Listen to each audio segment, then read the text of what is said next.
My name is Clive, and I first went to the Foundling Hospital in April 1941. The school was divided into two parts. Even the labels for the electrical and water system were numbered boys' side and girls' side. In the centre was that bit which contained the headmistress's study, the headmaster's study, the concert hall, the dining rooms, and all corridors led to there. The entrance hall, the main ceremonial entrance hall behind the chapel, was totally different from the rest of the school. The walls were imitation marble, the floors were rubber, and everything was strictly functional. But the first time I went into the ceremonial entrance hall, it was an eye-opener to me. There was a smell of polish. The floor was polished, shone. The table was polished, shone. The windows were very clean.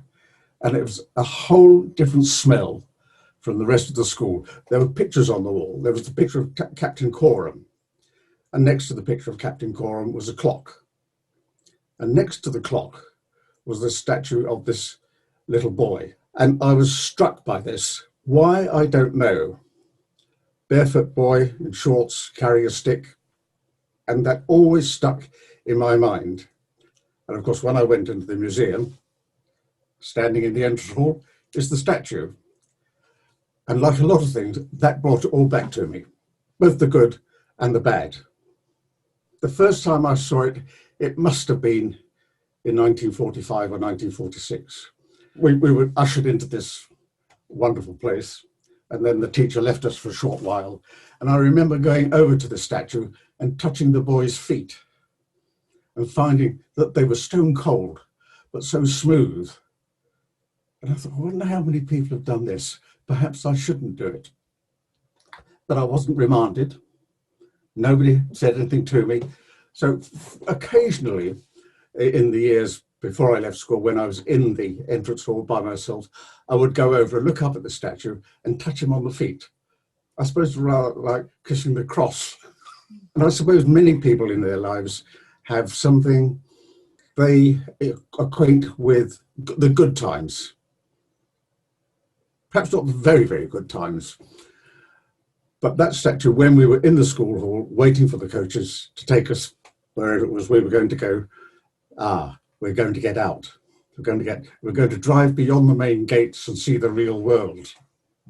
Because you have to remember that up until about 1947, the only time the school gates opened was to allow people in or visitors out. We were not allowed to go out on our own. And I think until about 1947, 48, something like that. I suppose in my infantile imagination, I thought it would be rather like me. There he was, all right, he was barefoot, but at least he was free and we were bound by the rules of the school. But this boy, carefree, perhaps he was a shepherd boy walking up in the hills, I don't know. Perhaps he was just a tramp boy walking the roads. But he looked free, and he just seemed actually out of place in a school like that.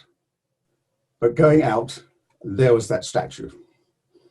And when we came back, the coaches would pull up in front of the ceremonial doors, and we would go in and checked off that we'd all arrived back. And there was the statue. Goodbye, old boy. We'll see you later. Hello, old boy. You've come back.